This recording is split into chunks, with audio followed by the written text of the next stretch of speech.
Oi, oi, gente! Tudo bem com vocês? Bem-vindos a mais um encontro, mais uma aula. Eu gosto mais de chamar de encontro porque realmente a gente bate uns papos gostosos aqui, cada aula sobre um assunto diferente, mas que está interligado um no outro, certo? Então, nesse nosso encontro de hoje, que inicia uma sequência, tá? Sobre a estruturação e os objetivos de um planejamento escolar, tá? Um plano de aula para que nós, como professores, pedagogos, tenhamos um bom desenvolvimento dentro das nossas funções, dentro da sala de aula, tá? Então, a partir de hoje até o dia 1º de setembro, a gente vai entrar numa sequência sobre planejamento escolar, tá? Hoje a gente vai falar mais sobre importância do planejamento escolar, sobre metodologias ativas, dois assuntos muito importantes e que para concurso público eles pedem muito e eles cobram junto também coisas que a gente veio falando antes. A estruturação que traz o projeto político-pedagógico, a proposta pedagógica curricular, ele traz também a LDB, que é cobrado tudo junto, tá? Nas questões. Então, para você que é do grupo de estudo, eu vou colocar algumas questões que estão unidas a isso, tá? Que falam sobre planejamento escolar. E para você que não é do grupo de estudo, mas você quer estudar mais, quer ter mais questões, quer estudar mais sobre essas questões do PSS, eu estou montando um conteúdo bem bacana, com questões, para ajudar você nesse próximo mês agora, né? Tá praticamente faltando um mês para a prova.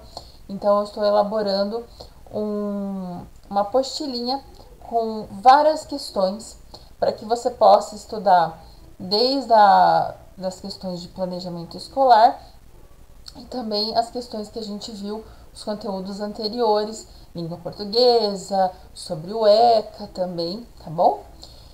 Então, vamos lá? A importância do planejamento escolar, então. O planejamento escolar, ele deve ser objetivo e ele deve ser pensado em ser utilizado por outras pessoas. Mas como assim? Toda vez que você, como professor, você como pedagogo, você monta um planejamento para dar a sua aula, ou seu plano de aula anual, ele não é só para você mostrar para o teu coordenador, para o teu diretor que você fez.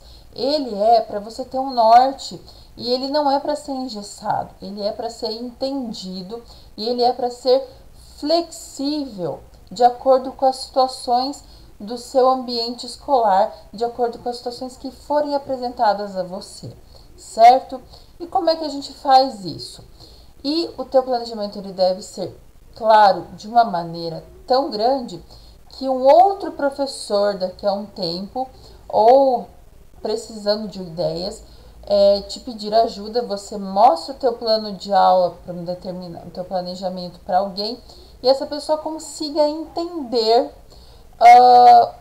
claramente os teus objetivos, a tua metodologia, o teu desenvolvimento, o que você utilizou para montar aquela aula, quais os recursos didáticos que você colocou ali, qual literatura que você buscou e tudo isso deve estar claro para que outra pessoa possa utilizar.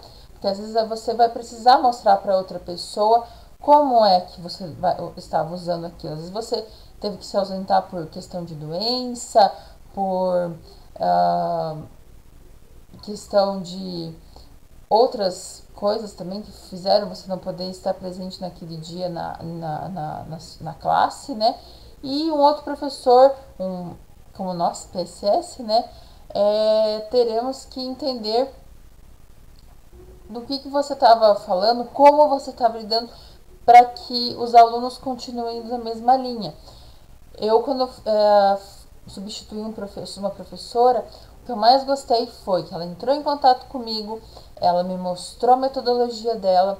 Quando eu comecei a dar aula para os alunos, eu consegui ir certinho na linha de raciocínio dela, porque eles também souberam me passar, tá? E o que foi mais legal é que ela já aplica ativamente as metodologias ativas que a gente vai ver a seguir. Então, o planejamento escolar ele é classificado em 3 níveis. Como assim? Nível estratégico, nível tático e nível operacional. O nível estratégico ele é a nível macro, onde, por exemplo, eu vou pegar aqui, por exemplo, é montado ali, né? Caso eu, ciências biológicas, tenho a BNCC, ela monta todos os conteúdos que os alunos, por exemplo, do primeiro ano devem saber naquele ano, né? Então, é montado e é entregue com o professor vê aquilo de acordo com o projeto político-pedagógico da escola, mais o projeto político, mais a proposta pedagógica curricular, e ele adequa, ele monta o seu plano, seu planejamento escolar de acordo com essas questões, de acordo com esses conteúdos, tá? Mas ainda assim, esse estratégico, ele é para nortear todos os professores de uma região, por exemplo, tá? No caso do Paraná. O nível tático, planejamento tático, ele é um intermediário ele une o estratégico com o operacional. Ele faz a ligação entre esses dois planejamentos e, nesse caso, ele já desenvolve um pouquinho dos conteúdos, tá? O operacional, então, ele já tem um grau de incerteza menor, né? Por quê?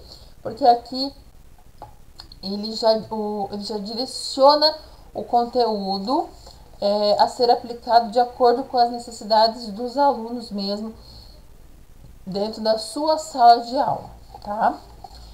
Características, então, que envolvem o planejamento. Ele permite um ensino com maior qualidade, porque ele evita a improvisação e a rotina cansativa. Ou seja, você chega lá, se o professor, veja um exemplo, se todo dia você chega e você não tem planejamento nenhum, a sua aula você vai ficar buscando, o que eu vou fazer hoje? Hoje eu vou falar sobre reconhecimento em diferentes tipos de texto. Hoje eu vou falar sobre como conhecer melhor o ambiente. Não, você tendo um bom planejamento de todo o ano, mesmo que você tenha que alterar uma coisa ou outra, isso já te norteia para que você não se sinta perdido nos conteúdos, tá? Ele também estabelece as atividades do trabalho a ser desenvolvido, tá? Você sempre tem, o professor sabe a linha que ele tem que seguir o ano todo, todas as atividades. Ele orienta você, professor. Ele organiza o seu trabalho. Ele também é um roteiro para o quê? Para a prática também, tá? E ele deve ser o quê? Flexível, como eu já falei antes. Deve se adaptar às diversas situações. Quando eu estava fazendo as lives de aquecimento que a gente falou sobre isso, eu resolvi assistir um filme,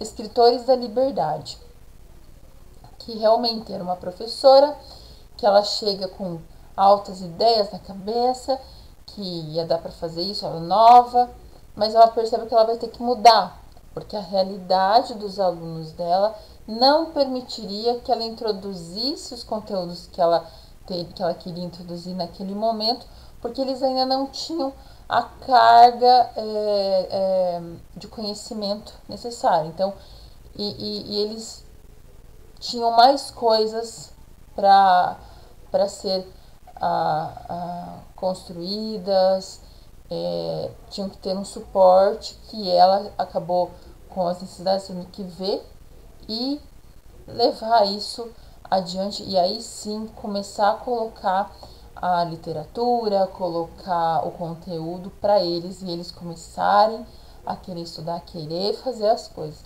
Assistam Escritores da Liberdade.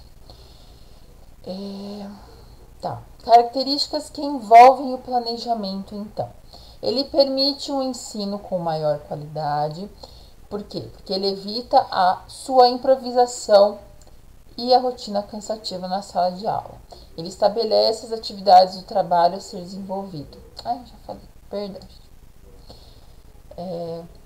Li de novo o roteiro. Então, continuando.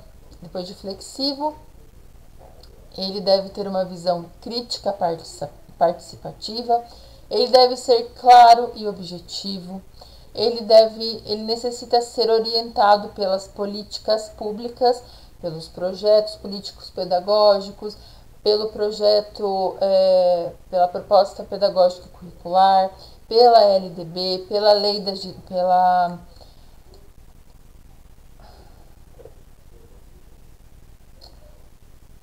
pela grade curricular também, né? Agora me falou o nome, perdão. Pelos PCNs também, eu tenho aqui o PCN de Biologia também. Ele deve propiciar também o envolvimento dos alunos durante todo esse processo, tá? Vamos fazer um parênteses importantíssimo aqui. Que para a construção, já estava falando disso antes, né? Que para a construção do seu plano de aula bom, você deve conhecer bem o que? O projeto político-pedagógico da sua escola. Ele deve ser um documento que tem o objetivo principal de nortear e acompanhar as atividades de uma instituição escolar. Essas atividades, elas devem ser firmadas como obrigatoriedade pela Lei das Diretrizes e Bases da Educação Nacional, tá? Então, é importante que você tenha bem claro projeto político-pedagógico, proposta pedagógica curricular, lei das diretrizes e bases, os PCNs e também, no caso, pedagogo, ciências, biologia, inglês, português, devem ter também em mente o que as suas matérias têm listadas como base para você ensinar para os seus alunos, tá? Ok? Então, metodologia viabilizando a aprendizagem. Seria o que? As metodologias ativas. Metodologias ativas. As transformações sociais, econômicas, políticas, culturais e tecnológicas dessas últimas décadas, elas têm impactado de forma significativa a vida das pessoas, as relações estabelecidas entre elas, o mundo do trabalho e, por conseguinte, o quê? A escola. Essa última talvez seja a que mais tem sido o quê? Sacudida, dada a solidez histórica da sua estrutura. Esse cenário de transformação ele pode ser melhor compreendido a partir das contribuições de Bauman, 2009, quando contrasta o estágio atual da humanidade, denominado de líquido, com o anterior, denominado de sólido. Para ele, o estágio sólido corresponde a um período em que a durabilidade era a lógica e os conhecimentos adquiridos pelo sujeito davam suporte à resolução de problemas pelo resto da vida. Haja vista os contextos previsíveis e duráveis em que vivia. Já o estágio líquido é, segundo Bauman, 2009, a condição que sócio-histórica da contemporaneidade e é caracterizado pela fluidez e incerteza em que a imprevisibilidade é a palavra de ordem, tá? Aqui, a impermanência, ela situa-se a educação contemporânea e, mais precisamente, a escola com seus processos, com os sujeitos que a constituem, com as relações docente-estudante, conhecimento e com as práticas docentes. A partir dessa reflexão, a gente pode então inferir que, em oposição às experiências pedagógicas sólidas e conteudistas, as atuais demandas sociais exigem do docente, professor, uma nova postura, né? Que daí a gente entra também na questão de ter o currículo flexível, ter o planejamento flexível. As atuais demandas sociais, elas nos exigem ter uma nova postura e o estabelecimento de ensino, uma nova relação entre entre o aluno e o conhecimento, ou também o professor e o conhecimento, uma vez que cabe a ele primordialmente o quê? A condução do processo de aprendizagem. Com efetivo, essas exigências implicam em novas aprendizagens no desenvolvimento de um novo sentido ao fazer docente imbuído das dimensões ética e política, segundo Bassalobre, 2013. Com base também no que foi explicitado, que a gente estava falando antes, há algumas necessidades de os docentes buscarem novos caminhos e novas necessidades, novas metodologias, para que os alunos eles comecem a relacionar o conteúdo que eles têm em sala de aula com a sua realidade. Que foquem no protagonismo dos estudantes, favorecendo a motivação e promovendo a autonomia deles. Assim, atitudes como oportunizar a escuta aos estudantes, valorizar suas opiniões, exercitar a empatia, responder aos questionamentos, encorajá-los, dentre outras, são favorecedoras da motivação, tá? Segundo Berbel, 2011. E da criação de um ambiente favorável à aprendizagem também. Isso é muito importante. É necessária a perspectiva que se situa o método ativo, tido aqui como sinônimo do quê? De metodologias ativas, como uma possibilidade de deslocamento da perspectiva do docente do ensino para o estudante, aprendizagem, ideia corroborada por Freire, 2015, ao referir-se aqui à educação como um processo que não é realizado por outro ou pelo próprio sujeito, mas ele se realiza na interação entre quem? Sujeitos, tá? Entre os sujeitos históricos, por meio de suas palavras, ações e reflexões, tá? Então aqui, o que o Paulo Freire vem dizendo? Que o ensino, a educação, ela acontece a partir das relações, das ações e reflexões, através das interações do dia a dia, entre professor e aluno, entre aluno e aluno, aluno-pedagogo. Então, aqui, com base nessa ideia, a gente pode inferir que, enquanto o método tradicional ele prioriza a transmissão de informação e tem uma centralidade na figura do docente, no método ativo o que acontece? Os estudantes eles ocupam o centro das ações educativas e o conhecimento é construído de forma colaborativa. Como assim?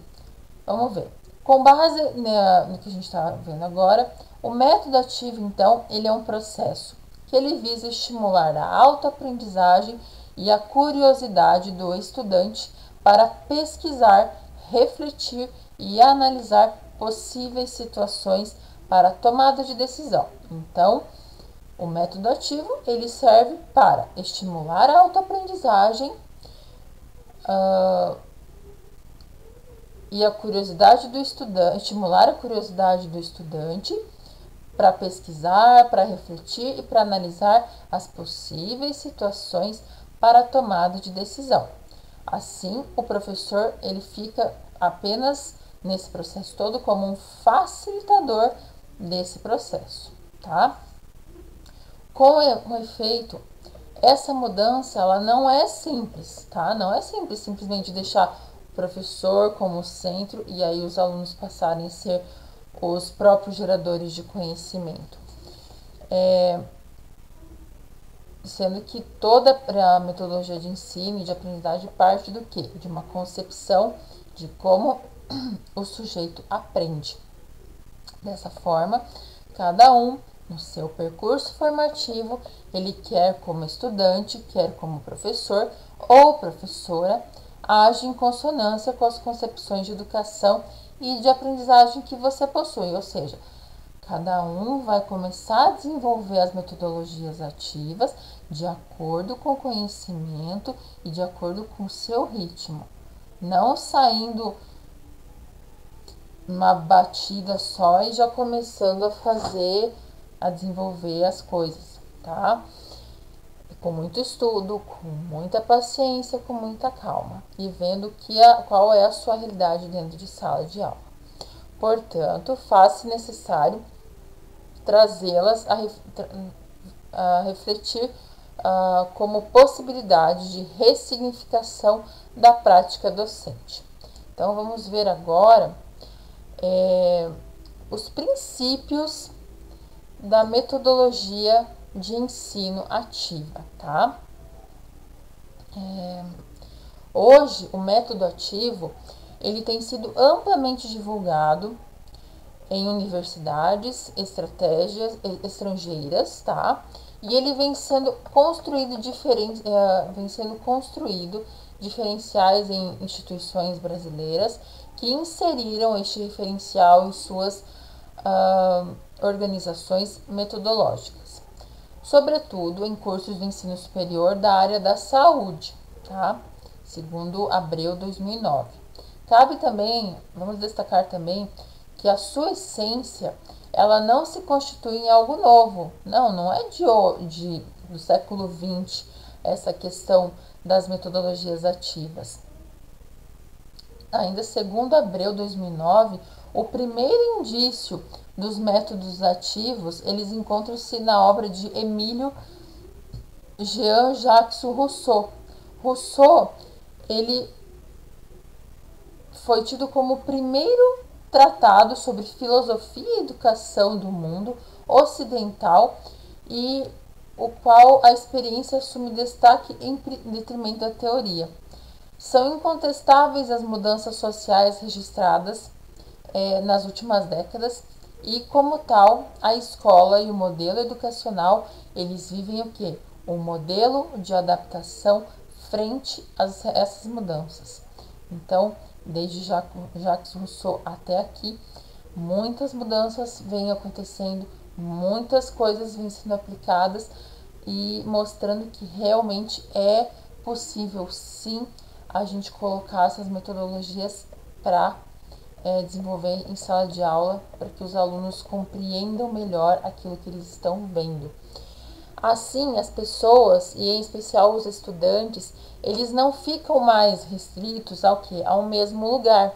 Eles são agora globais, eles vivem conectados e imersos em uma quantidade significativa de informações que se transformam continuamente, tá? Onde grande parte delas relaciona-se à forma de como eles estão no mundo. Esse movimento dinâmico, ele traz à tona a discussão acerca do papel do estudante nos processos de ensino e de aprendizagem, com ênfase na sua posição mais central e menos secundária de mero espectador dos conteúdos que lhes são apresentados, tá? Então, a gente estava falando sobre o aluno ali como buscando o seu próprio conhecimento. Agora nós vamos falar sobre a autonomia. Em um ensino tradicional, baseado na transmissão de conteúdos, aqui o estudante ele tem uma postura passiva diante dos processos de ensino e de aprendizagem, tá? tendo a função o quê? De receber e absorver uma quantidade enorme de informações que o professor passa, tá? Muitas vezes o quê? Não há espaço para o estudante manifestar-se, tá? Para posicionar-se de forma crítica.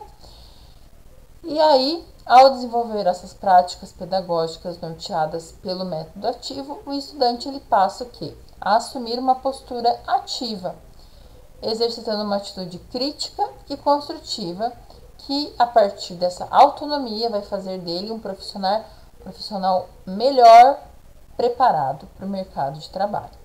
Vamos tomar esse ângulo e então vamos ver um estímulo à postura autônoma do estudante, que é um outro princípio teórico fundamental atrelado a essa abordagem, tá?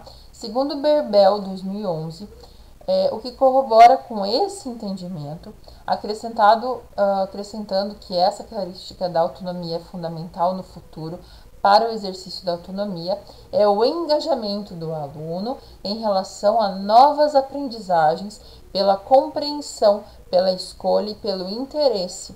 É condição essencial para ampliar suas possibilidades de exercitar a liberdade e a autonomia na tomada de decisões em diferentes momentos do processo que vivencia, preparando-se para o exercício profissional futuro, tá?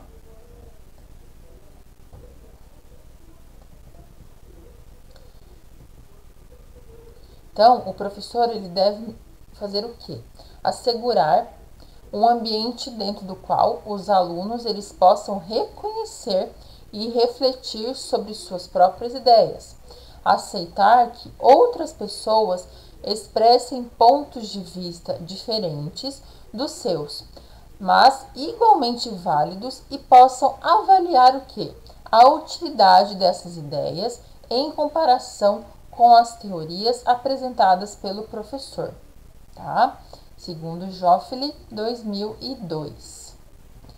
Segundo Reeve, 2009, o professor ele contribui também para promover a autonomia do aluno em sala de aula quando? 5 pontos. Quando ele nutre os recursos motivacionais internos, interesses pessoais. Quando ele oferece explicações racionais para o estudo de determinado conteúdo ou para a realização de determinada atividade. 3. Quando ele usa de linguagem informacional, não controladora. 4. Quando ele é paciente com o ritmo de aprendizagem dos alunos. 5. Quando ele reconhece e quando ele aceita as expressões de sentimentos negativos dos alunos. Interessante, né? Vamos ver outra característica das metodologias ativas. Problematização da realidade e reflexão. No contexto de sala de aula, problematizar implica em quê? Em fazer uma análise sobre a realidade como forma de tomar consciência dela. Em outra instância, a necessidade de o docente instigar o desejo de aprender do estudante, problematizando o que? Os conteúdos. O método envolve a construção de situações de ensino que promovam uma aproximação crítica do aluno com a realidade, a opção por problemas que geram curiosidade e desafio, a disponibilização de recursos para pesquisar problemas e soluções, bem como a identificação de soluções hipotéticas mais adequadas às situações e a aplicação dessas soluções. Além disso, o aluno ele deve realizar tarefas que requeiram processos mentais complexos como análise, síntese, dedução e generalização.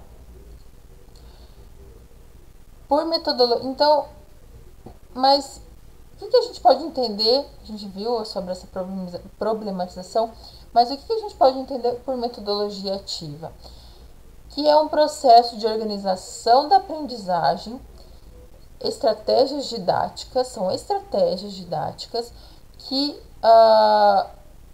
têm como centro do processo a efetividade no estudante, contrariando então a exclusividade da ação intelectual do professor e a representação do livro didático como fontes exclusivas do saber de sala de aula, ou seja, aqui sai do tradicional aluno recebendo conteúdo com o livro e ele passa a o professor dar o norte e o aluno é que busca o conhecimento através das suas experiências, tá?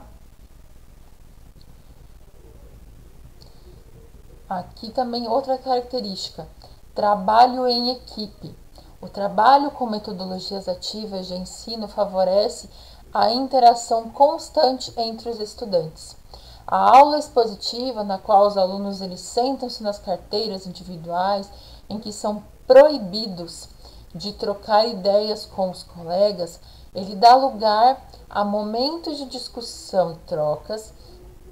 Nessa abordagem, o ponto de partida é a prática social do aluno, que, uma vez considerada, torna-se elemento de mobilização para a construção do conhecimento, tá?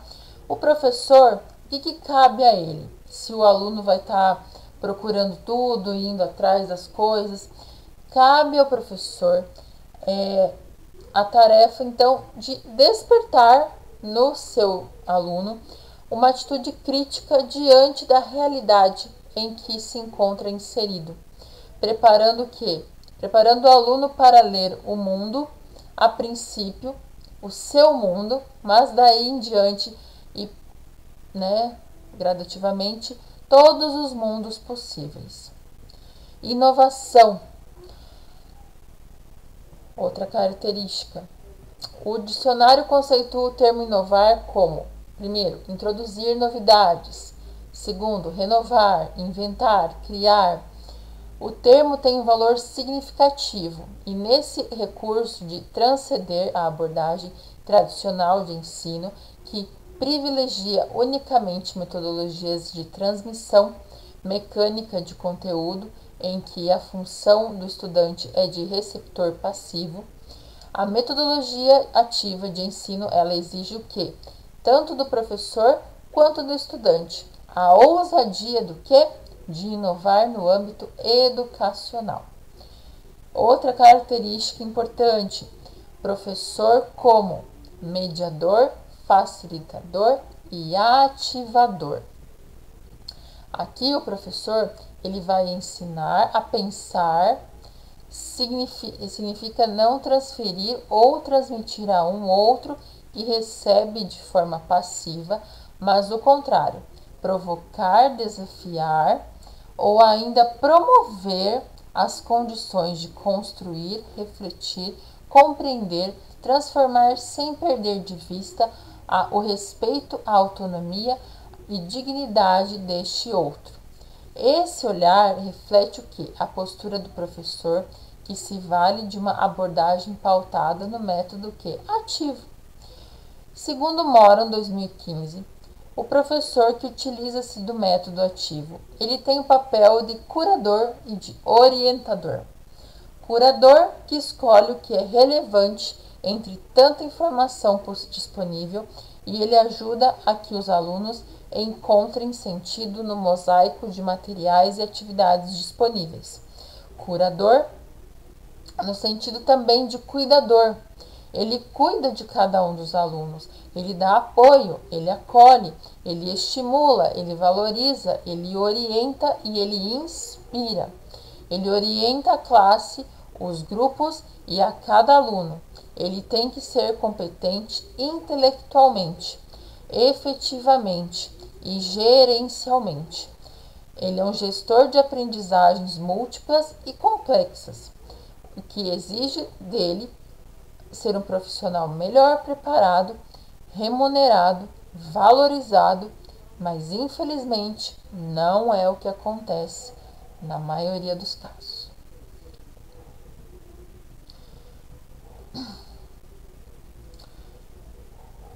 Considera-se também que um professor reflexivo, ele deve ter um olhar atento para o seu aluno.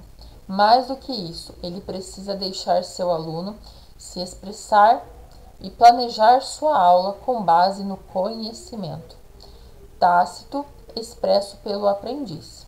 O referido autor, ele considera que, caso Schon, em 1995, que a prática pedagógica norteada pela reflexão na ação do professor que dá razão ao aluno é dividida em momentos. Primeiro, inicialmente, esse professor ele permite surpreender-se pelo aluno.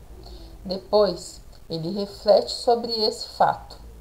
Então, ele procura compreender as implicações em envolver o aspecto levantado pelo aluno. Então, ele terá, a partir daí, condições de reformular o problema e, por fim, colocar em prática a nova proposta do plano de aula dele. Levando em conta a necessidade da constante expressão verbal do aluno diante dos colegas, cabe ao professor reconhecer de que forma e o momento certo de intervir, de estimular uma reflexão do aluno ou de provocar um olhar sobre uma outra perspectiva. Essa intervenção será determinante no clima de acolhimento essencial em processos coletivos de construção de conhecimento. Cabe também mencionar ainda que a mudança na prática docente, ela não deve acontecer de forma impositiva para o professor, nem para o estudante. Ela deve acontecer de forma gradativa, tá? Aproximações, agora nós vamos ver um pouquinho sobre contribuição do interacionismo. Mas antes vamos ver aproximação, um pouquinho sobre aproximação entre metodologias ativas e correntes teóricas. Bom, com base nas ideias desenvolvidas que a gente estava vendo, antes, sobre as metodologias, as características, onde foram apresentados os princípios fundamentais das práticas pedagógicas, pautadas no método ativo. Aqui nós vamos ver agora um pouquinho sobre os fundamentos teóricos, onde a gente vai buscar o amparo para desenvolver o quê? Essas metodologias ativas, tá? Então, contribuições do interacionismo. Aqui, o professor que adota essa concepção de aprendizagem, ele passa a ser corresponsável pelo aprendizado do aluno, que é o principal responsável por esse processo, tá? Então, ele é o corresponsável. Ele só está orientando, ele orienta o autor, que é o aluno, no seu processo de aprendizagem. A adoção da visão interacionista implica que o professor, ele entende a aula como um espaço no qual a voz do aluno deve ser ouvida para que ele possa constituir-se como sujeito da sua aprendizagem.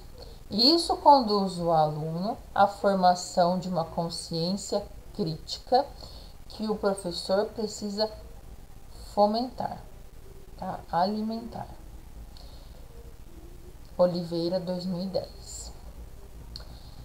Segundo Vygotsky, a interação social é fundamental para o desenvolvimento cognitivo do indivíduo, por provocar constantemente novas aprendizagens a partir da solução de problemas sobre a orientação ou colaboração de crianças ou adultos mais experientes.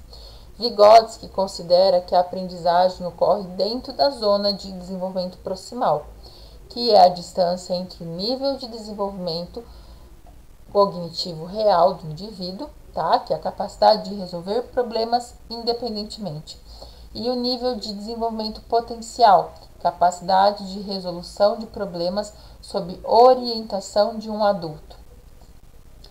Então, o professor ele deve levar em conta o conhecimento real da criança e, a partir disso, ele deve provocar novas aprendizagens, as quais, quando tornarem-se conhecimento real, novamente proporcionarão outras aprendizagens, tá?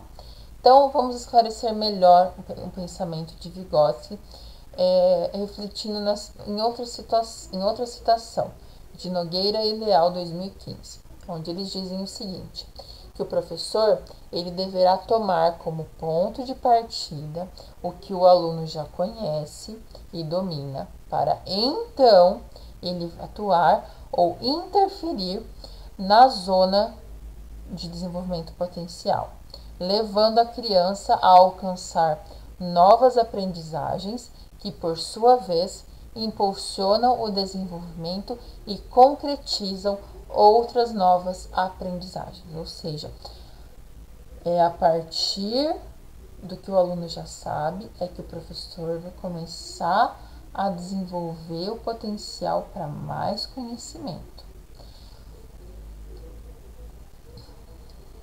Então, aqui o ponto-chave da abordagem de Vygotsky é o aspecto é a aprendizagem por interação social, né? Esse é o método ativo dele. Aí nós temos a aprendizagem pela experiência de Dewey. John Dewey também vai ao encontro das metodologias ativas de ensino.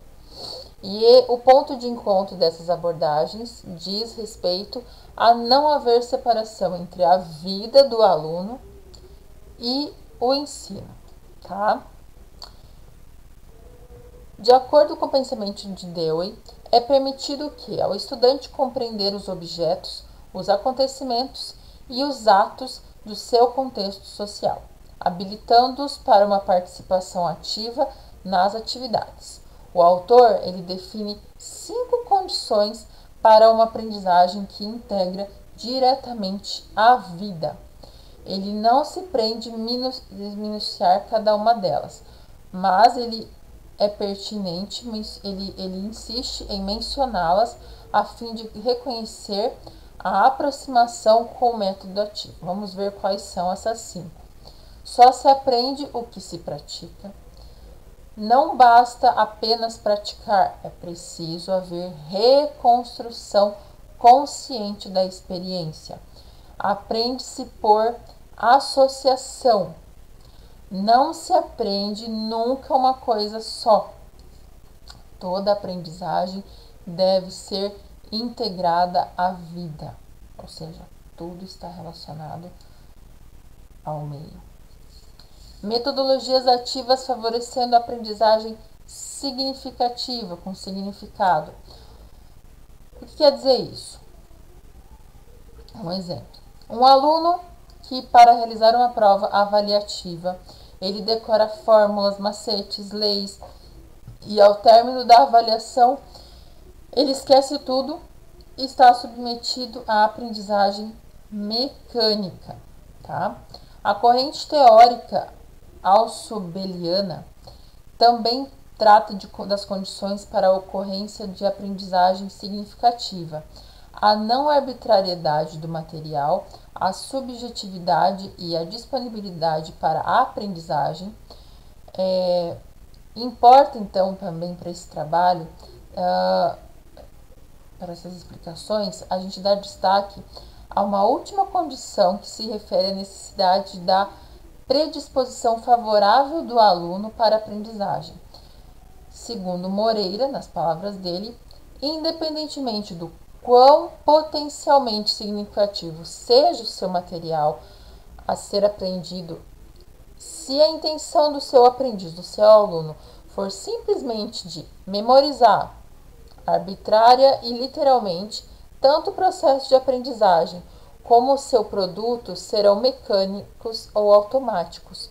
De maneira recíproca, independentemente de quão dispostos para aprender estiver o indivíduo, nem o processo e nem o produto de aprendizagem vão ser significativos se o material não for potencialmente significativo. Ou seja, se o seu aluno não tiver o menor interesse, pode ser o material mais maravilhoso da Terra. Ele vai continuar memorizando, ele vai continuar estudando só para aquele momento e acabou. Então, para que a aprendizagem seja significativa, o que o professor precisa? Ele precisa levar em conta o conhecimento prévio do aluno. Voltando a falar, conhecimento prévio do aluno. A potencialidade do material e a disposição do aprendiz em aprender. Daí que se configura o quê? A aproximação com o método ativo. Metodologias ativas na perspectiva de Paulo Freire.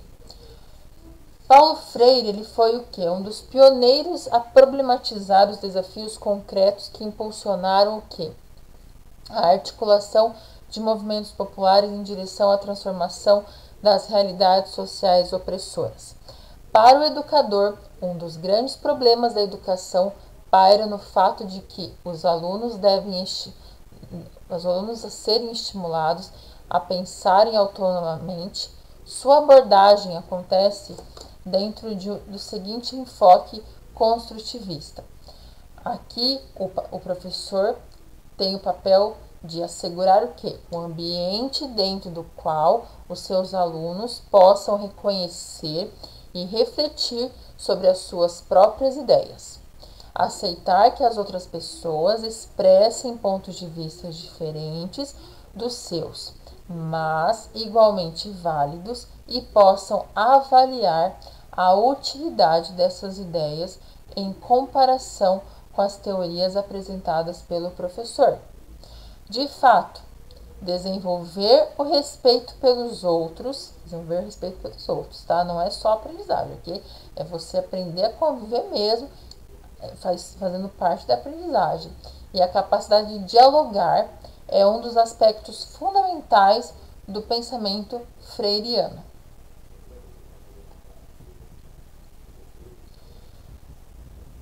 Se preparado para realizar uma leitura crítica da realidade, o aluno vai entender que aquilo que é visto, noticiado ou apresentado como uma verdade única, ele pode ser apenas uma forma particular de olhar para determinado aspecto.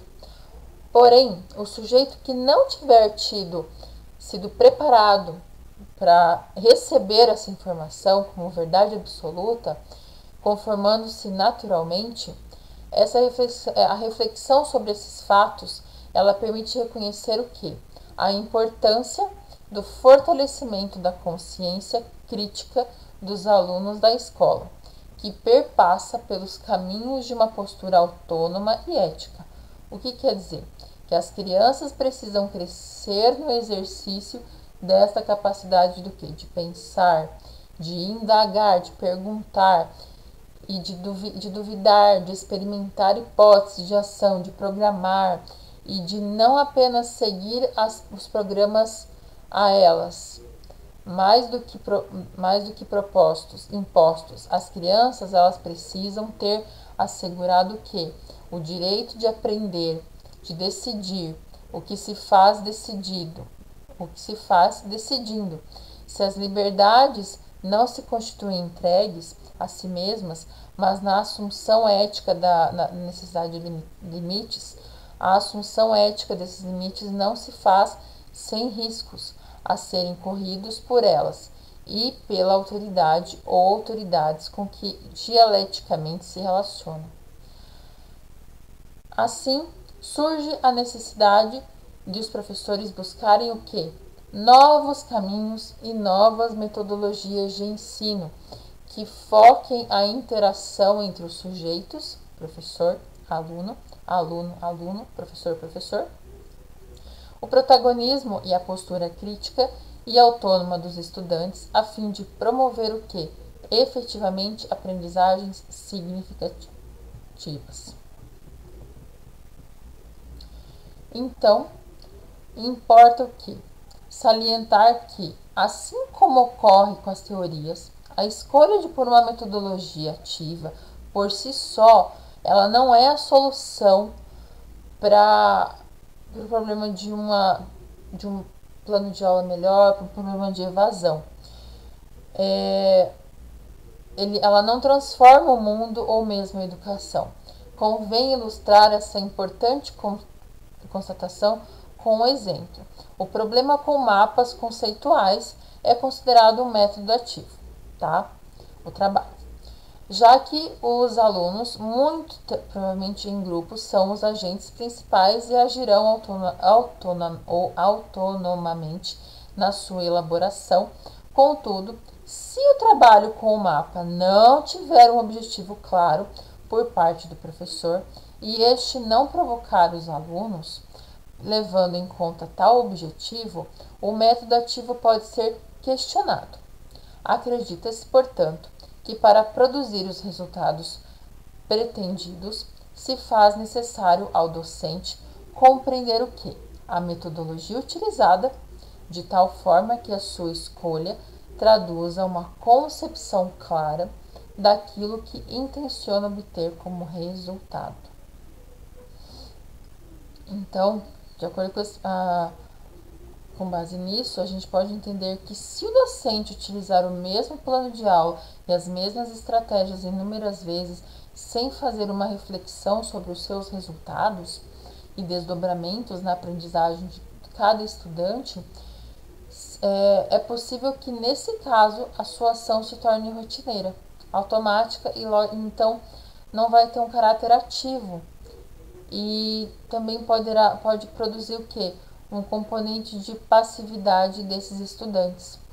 Aqui, então, entra no sentido de ressignificação da sala de aula, enquanto espaço de interação entre os sujeitos históricos e o conhecimento, o debate, a curiosidade, o questionamento, a dúvida, a proposição e a assunção de posição resultam sem dúvida em que?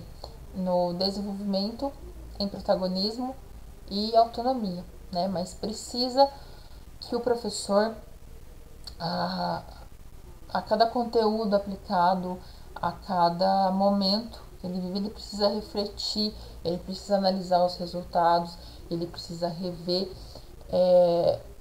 como é que foi o desempenho dos alunos, como é que foi o desempenho dele, para ver se aquela metodologia realmente ela pode continuar sendo colocada.